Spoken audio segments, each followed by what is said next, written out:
If there's one thing we can all agree on, it's that cheating is scary. No one wants to be cheated on. And we hear about it all the time. Like, I don't know about y'all, but cheating stories haunt my mind like the boogeyman. And I don't even got any hoes! Like, I can't go 10 swipes on my shorts feed without seeing some Reddit story about how, yet again, another relationship ends with cheating. Or some failed abortion in the comments, generalizing their experience to the entirety of the population. Yeah, I am a menace. Give me a What's good, YouTube? Back here with another video. Before we get into the video, like, comment, subscribe, hit that notification bell. Also follow me on Instagram, follow me on my Twitch, and if you want to see gaming reactions, I got one of them goddamn legs over here. Here you go. you can follow me on my main channel. Let's get into it. And the scariest Sorry, that took a turn for the worse. I'm not gonna lie. part about cheating is that it seems like it happens out of nowhere. Like one moment, you're coming home, it's been a long day, you just Now he want to came chill with out, the and chair. then boom, 5 BBCs, she's liking it. She reached back and giggled as she slid it in. Oh my goodness. Before I do get into this video, let me just quickly reiterate that a good portion of relationships are like a far cry to what's shown on TikTok and Instagram. Life in general really is like that, but I digress. Like, sure, I've met a Don't few believe people what you who have see been on cheated Instagram and like TikTok. 1 or 2 maybe. Not But it's not real. like every relationship, and yet it feels like all relationships are 100% doomed to fail and end with BBC. And that thought is validated when the bulk of the content shoved down your throat for 10 years are videos like this. She's caught. You're caught. I'm not gonna lie, I do be a lot of those videos, but at the same time though, like, it's easy. Most media is negative in a way, but they do that shit on purpose though. So it's, of course, this something like that is going to get brought up more than like you actually hearing like a successful relationship story. Hey, you're getting posted. People caught cheating, part 5. Said part 5. Morning. What up? Good morning! Like, I don't need to see this! And it's such a puzzling thought for me, and Then it probably is for 99% of people as well. Why do some people commit to someone and then cheat instead of just break up? Like, is that not just the easier option? Alright, here's my theory. Here's my theory on it. Okay, before he gets into his theory, here's my theory. I think people underestimate how much how much monogamy really is. Like, in practical terms, it seems practical, but then like you'll go through life and eventually, you know, people get tired of people or they meet new people, but people aren't exclusively like, okay, I am set in this and I'm sticking with this person forever. Like, it's like oh, well, I'm with this person, but you know what I'm saying, I'm still attracted to other outside people, which is normal. But I don't think people want to admit that to themselves. And that's what kind of we're like cheating. Because like it's really about like attention for me. Well, how I see it. It's really about attention at the end of the day as far as cheating. Either attention or fulfilling one of your needs that isn't being met. But that's just my theory on it. I just think that more so I think people aren't honest with themselves as far as like what they expect. Why do you have so much time on your hands? Get a job! Well, ponder no longer, my children, because with the power of sugar, spice, and furious masturbation, I've cracked the code. So listen up, get comfy, and begin joking, because I'm about to explain my theory as to why cheating happens and how you can avoid it. So to understand the angle I'm taking on the subject, I first want to bring forth the theory of attachment styles. And I know this is very INFJ Myers-Briggs test self-diagnosis of me, but I subscribe heavy to this topic because it's not only pretty well researched, but it's something I think every person on earth should be more clued up on, because you can learn a lot about yourself by applying the ideas in this theory to yourself. So to give you a quick rundown if you don't already know, attachment theory is the idea that people seek familiar love in adulthood. The treatment you receive growing up has a massive impact on your mentality in adulthood. And there are 3 main styles noted in every study done on this subject, which are secure, anxious, and avoidant. Secure is obviously the ideal style to have, as it means you were properly raised and grew up in a more nurtured environment. Whereas anxious and avoidant styles are classed as insecure attachment, forming within children whose parents were absent or inconsistent when attending to their needs. AKA a lot more people than you think. You sitting here right now probably not the 400%. Damn, he caught me. Shit, he caught me. I didn't think I was gonna get caught in this video, but you know, you got me. Insecure attachment style. And as the theory states, we carry those childhood feelings into our adulthood. Those experiences are kind of frozen and internalized in our brain because it's what you grew up experiencing. You become used to the feeling of unsafety. And this creates either an unshakable fear of abandonment, leading to anxiety in the person being overly clingy, or leads the person to do the exact opposite and push people away because they aren't used to having their needs met consistently by other people. So to put it in layman's terms, insecure attachment creates insecurity because that's what the person is used to. And the reason this is important when talking about cheating is because when a person with these insecure thought processes goes through the struggles and obstacles presented in a relationship, like arguments, clashing mindsets, and jealousy, their mentality leads them to overthink, self-sabotage, and likely cheat. And if you think otherwise, you're wrong. No one by nature pushes people away or fears them leaving 24/7. That is a nurtured trait. And as an example of this fact, let me go and play you this video. Because I feel like I'm gonna be abandoned right now, and like you're just like everyone else. You're trying to fucking leave me, and I just don't know what. Leave you? You made a decision and you got caught. Decision to do what? Like you linked somebody and you got caught. it wasn't even that You went behind my serious. back. It was. Bye. I wouldn't even be having this conversation. I ain't gonna lie, if I was him, I wouldn't even be having this conversation in the car. She'd have been out the car already. Fact. She'd have been blocked. All that stuff. You know what I'm saying? That's crazy. Isn't that serious? Stop. This is one of the many examples of those cheater gets caught videos we've all seen at some point in our life. You might have even seen this one. It's like a few months old. And for a little context on this video specifically, like I didn't know this the first time I watched it. This isn't even just some random dude. Like this is a TikTok and Instagram Reels creator for the account Overtime. Like he's got a few 100,000 followers. He's got some shit going for him. Like at the very least by See, look, fellas, anybody get cheated on. Whether you a bum, you broke, you a middle class man, you a high class man, you fucking famous. It don't matter. Anybody, everybody get cheated. Fucking red pill alpha male course seller, high value man, top 20% of men too. stealing all the women's standards. This dude shouldn't be getting cheated on.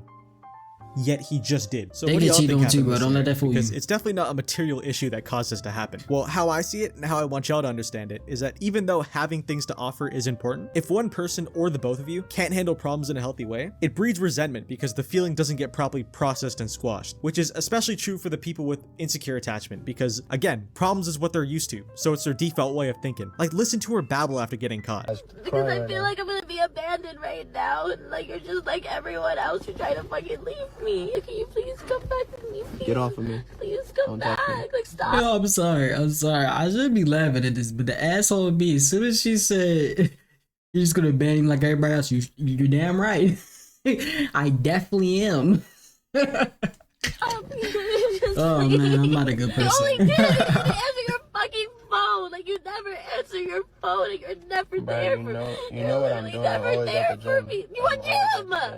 What gym are you at? You know what like gym what I'm at. gym opens that? Like you're a fucking liar. Asking me that. The traffic is like, where are you going? Do not leave me. Oh yeah, she definitely don't have a father. And it isn't even just this video. No, This is no, how no. 99% of these cheater gets caught videos we see go down. The cheater in question either cries like a child, throws a temper tantrum like a child, deflects blame like a child would. Basically, they act like No, children. children, And I hate to yeah. label people with shit. Like, I don't know this person personally. I'm just an armchair psychologist at the end of the day. But by her repeatedly Armchair reiterating her psychologist, thoughts of how hilarious. he was trying to leave her, trying to accuse him of cheating on her, I don't think this is 100% blatant manipulation because this kind of shit is something a scary amount of people do nowadays, believe it or not. I think the projecting and I think most people. I think most people are just children in adult bodies. I'm just keep throwing it out there. deflecting most cheaters do when they're caught is more so a byproduct of self-sabotage and feeling unfulfilled, but also being too in their own heads to voice their concerns. And this is why everyone should become more aware of this trait, because by holding onto and harboring resentment you can't or won't ever express, it needlessly destroys the connection between you both. And I'm not just talking out my ass He's here. spitting Like, it's right now. a He's documented spitting. fact that the He's number spitting one right now. cause of cheating for both men and women is a breakdown or lack of connection between the people. And it's ambiguous for the reason as to why the breakdown happens, but why I believe it happens in most cases is because people are such bad communicators. And I believe the root cause of this inability to open up is the insecure attachment, because only someone who, for instance, never got the chance to express themselves at home would think in their heads it's easier to avoid confrontation and just bottle it all up until it eventually just explodes out as a built-up fury of mouth hell, which if you didn't already know, it may be the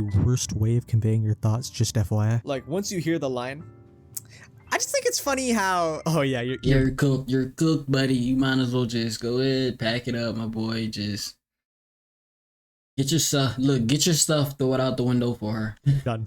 You're done, buddy. She's about to unleash months of built-up feelings in the span of 20 minutes. And I know this is the case for most people because I've seen it. I've seen it so many times throughout my life. And you've seen it too. Most people do anything but voice what's bugging them and will instead let the anger marinate in their brains and then run off to tell their friends only their side of the story so they can feel right. And again, I believe it's upbringing that Damn. So by this graph, there's only really one healthy person out of the 4. So there's like really 1 in 25 chance if we doing by numbers. of you having a secure, that's crazy. And meeting a secure person is crazy. That causes this. Like, I'll put it another way. Have any of you heard the phrase inner child before? I know, you probably think I believe in crystals and shit, but just hear me out. It's another idea that's kind of similar to the attachment theory, which states that we retain and carry our childhood traits and feelings into adulthood. And these traits are revealed in front of people we feel safe around. And this makes sense when you think about it, because when you love somebody, you do and say shit you thought you'd never utter in your life. Like, for instance, why do you think couples baby talk each other? Like, it's in the name. Baby talk. You act like children together. And because the people you feel safe around, aka your partner, bring out your quote inner child, the way you think and act around this person is somewhat influenced by that inner child. And if that inner child was dropped on his head, aka a lot of you, that dented and underdeveloped child brain will sabotage the connection between the two of you, causing one or both of you to look elsewhere and leading to cheating. And that, in my eyes, explains why a majority of people cheat. It's a deep-rooted issue that needs to be addressed by the person in question, otherwise it leads to toxicity, a breakdown in connection, and someone getting hurt. However, there's also just a simple fact that the cheater in question just isn't a good person, which is the scary part about loving someone for a long time. It's a commitment, not a feeling or a need. Some people will simply just see better and jump at it because they want it, but will still keep you around because of validation. Like, just look at this clip. Oh yeah, I remember when I reacted to this live. I was like, bro, that's fucking crazy. You know how it's fucking crazy, because literally Duke was like, hold up, y'all just, I'd have been like doing this. I'm like, so y'all really just don't respect y'all. That's crazy. Yeah, I think y'all boyfriend just bumped left y'all. Yeah, they did. But they're good. Like right here, he's like, what? Like, some of you are just beyond happiness. You don't deserve it. Okay, so now that I've explained the reasoning, let's get into what you've all came for. How can you, a certified boy lover, avoid getting cheated on, and how we can potentially eliminate cheating from the world? Well, first and foremost, it starts with introspection. If you're not a rich white kid with 2 loving parents who took you on bi-monthly vacations, you probably don't know what a good relationship is or how to handle and maintain one. Because the average household is under massive stress, especially with the state of the world right now. You most likely haven't been shown what a real connection truly is. You may have— My man's is really sticking to the minority trope of, if you were born a minority, you probably are some shit. Have daddy issues, mommy issues, anxiety, an inferiority complex, or worst of all, are attracted to feet. Whatever the case may be, you need to become, at the very least, more aware of these things before putting yourself through dating. Because if you aren't, you're gonna make mistakes, get hurt, and then turn into one of those fuck love ass kids. And we all know how gay those people are. I loved her! And once you've done that, the next step, which seems to be the hardest for a lot of people, is learning to fucking verbalize your problems. Communication is something every relationship lacks. A lot of you motherfuckers out there would build a functional spaceship, find a new Earth, and fully colonize it if it meant you didn't have to admit you were wrong. And it peeves me so hard. Like, I swear, people say dating is mudded in this day and age, yet do this bullshit. So let me make this abundantly clear. In a potentially lifelong partnership between two people, keep in mind, you should be able to express your emotions and feel safe in doing so. It doesn't matter if you're a man, woman, Zemzir, or my ass cheek. If you feel upset with the person you could marry in the future, you should work it out with them and not your fuck ass 300-pound fridge protecting linebacker built city girlfriends. And if you're stressing about something and the person you're with doesn't show that they're making an effort to fix the problem, like you've given them the chance and they haven't delivered, at that point, don't make excuses for them. Do yourself a service, save yourself the time, and leave. Because as I said earlier, a sense of safety and a strong connection are crucial and mandatory for any type of relationship. You're most vulnerable around this person, inner child shit, remember? And thus you shouldn't ever feel invalidated and or gaslit into thinking you're overreacting or getting mad for no reason, because there likely is a reason, a deep-seated insecure reason, but a reason nonetheless. And what you for damn sure shouldn't do is run off and vent to other people and not speak to each other for days on end. And if you— that's where it starts. That's like the starter, like first step into cheating. The venting to other outside people of the opposite. That's how I start. And the next thing you know, you're in a whole full-blown second relationship. If you don't feel there will ever be security in your situation, again, save yourself the trouble and leave. Grow a pair, even if you're a girl. Like, I know how daunting it can feel to start again with someone else, because when you think along those lines, you think about all the good memories you had and try to salvage the shit. But like, there are billions of men and women on this planet, millions of which could be just as, if not more, compatible with you than the person you're currently with. So if your needs aren't being met and the other person has proven they aren't committed to fulfill those needs, you got too much to live for to put up with that. And whether you listen to me or not, just remember this: the more you disrespect yourself by being this person's doormat for validation, the more bodies are racking up behind your back. To Morocco. I got pretty women showing titties like I'm Flacco. I came in a